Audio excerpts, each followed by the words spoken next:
అంటే ఈ సేవలాల్ విగ్రహానికి సంబంధించి కూడా కొంత వివాదం జరుగుతున్నట్టుంది. ఏం సార్ దాని మీద క్లారిటీ ఏమన్నా ఇస్తారా? ఇప్పుడు మేము ముఖ్యమంత్రికి ఎవరు అడగలేదండి. హ్మ్. నల్లమల్ల అడవులు దేవరకొండ ఆయన మీటింగ్‌కి పోయిండు. హ్మ్. మీటింగ్‌కి పోతే అక్కడ సేవాలాల్ మహారాజ్‌ని మద్దిమడుగులో విగ్రహం పెడతా అని చెప్పిండు. దానికి కొంతమంది అక్కడ ఎట్లా పెడతారు, ఇక్కడ ఎట్లా పెడతారు, అది అడవి భూమి. సమ్మక్క సారక్క ఏడుంది? అడవిలో ఉంది. అడవిలో లేకుంటే బజార్ హిల్స్‌లో ఉందా? హ్మ్.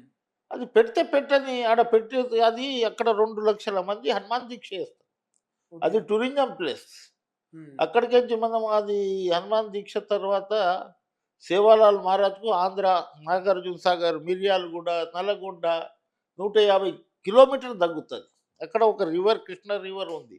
ఆ ముఖ్యమంత్రి, ఈ ముఖ్యమంత్రి మాట్లాడి ఫారెస్టర్లతోటి క్లియర్ చేసి ఒక బ్రిడ్జ్ చేస్తే అక్కడ ఇదైతారు. కానీ కొంతమంది నేను వాళ్ళ గిట్ట చెప్తున్నా. అది చేసిండు ముఖ్యమంత్రి చేయని తర్వాత మళ్ళీ అడగండి రాదు.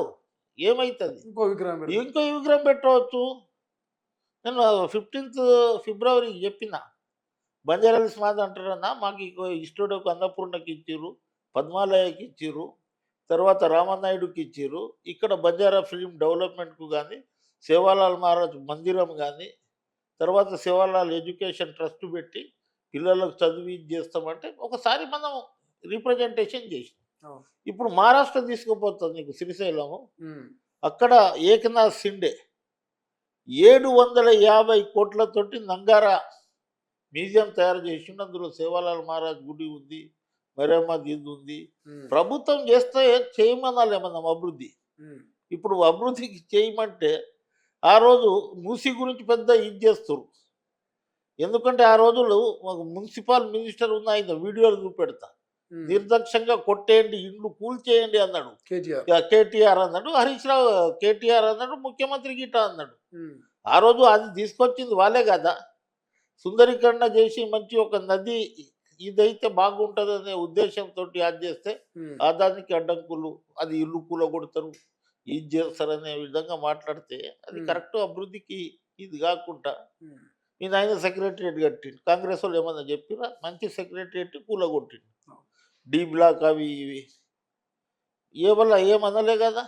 అట్లా ఏ ప్రభుత్వమన్నా ఏదో ఒకటి చేసి ఉండాలనేది ఉంటది కదా! ఏ ముఖ్యమంత్రికి. హ్మ్. ముఖ్యమంత్రి ఏం చేయలేదు 5 సంవత్సరాలు మేము ప్రచారం చేసుకోవడానికి మనం అడ్డుపడాలి హ్మ్. అనే స్వార్థం తప్ప ఇంకేం లేదు. ఇప్పుడు ఈ నిన్న అసెంబ్లీ సాక్షిగా ముఖ్యమంత్రి రేవంత్ రెడ్డి రాఘవ కన్‌స్ట్రక్షన్ గావచ్చు, లేకపోతే గంగుల కమలాకు సంబంధించినటువంటి మైనింగ్ గావచ్చు, ఇసుక దందా గావచ్చు, వీటన్నిటి మీద కూడా సిబిసిఐడి మేము ఎంక్వైరీ చేయిస్తామని ఒక సవాల్ విసిరిండు. బట్ దాని మీద ప్రతిపక్షాలు కొంత కామెంట్ చేస్తా ఉన్నాయి. కేవలం పొంగులేటి అక్రమాలకు పాల్పడుతున్నట్టుగా చర్చ జరుగుతున్నది. సో, ఈ ఈ ఈ ఇల్లీగల్ కన్‌స్ట్రక్షన్స్ మీద ఈ విచారణను మీరు ఎట్లా చూస్తారు? 100% ముఖ్యమంత్రి చెప్పింది వాస్తవం. హ్మ్.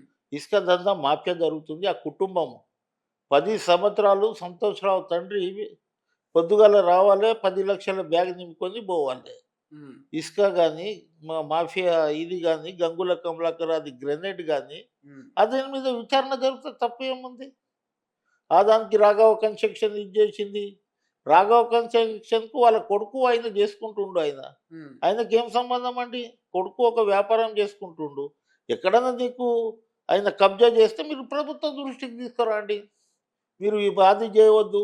హ్మ్. మీరు ఎంక్వైరీ పెట్టవద్దు. అంటే ముఖ్యమంత్రికి వీళ్ళు ఆదేశాలు ఇస్తే వింటామా? డెఫినెట్‌గా దాని మీద ఇది జరుగుతది. బయట వస్తది. హ్మ్. ఎవరెంత అవినీతి చేసిర్రో అది ప్రజలకు తెలుస్తది. హ్మ్. కల్వకుంట్ల కవిత ఏప్రిల్ 25 తారీఖున పార్టీ పెడతా, ప్రజా జాగృతి అనేటువంటి ఒక పేరుతో రాబోతున్న ఒక చర్చ జరుగుతున్నది. సో, మహిళ అని నన్ను కించపరుస్తున్నారు. షర్మిలతోటి పోలుస్తా ఉన్నారు. మహిళ పవర్ ఏంటో చూపిస్తా అని అంటున్నది. సో, నిజంగా కవిత పార్టీ కాంగ్రెస్‌కి ఏమైనా డ్యామేజ్ అయ్యే అవకాశం ఉందా రాబోన్నటువంటి ఎన్నికల్లో? కాంగ్రెస్ పార్టీకి ఎటువంటి డ్యామేజ్ కాదు. హ్మ్. 100% కాంగ్రెస్ పార్టీకి అసలు మేము అది లెక్కలోనే తీసుకోం. హ్మ్. భయమేందంటే మొత్తం టీఆర్ఎస్ పార్టీకి డ్యామేజ్ అయితది. అసలైన తొలి వెలుగు. ఫాలో వాట్సాప్ @తొలి వెలుగు official.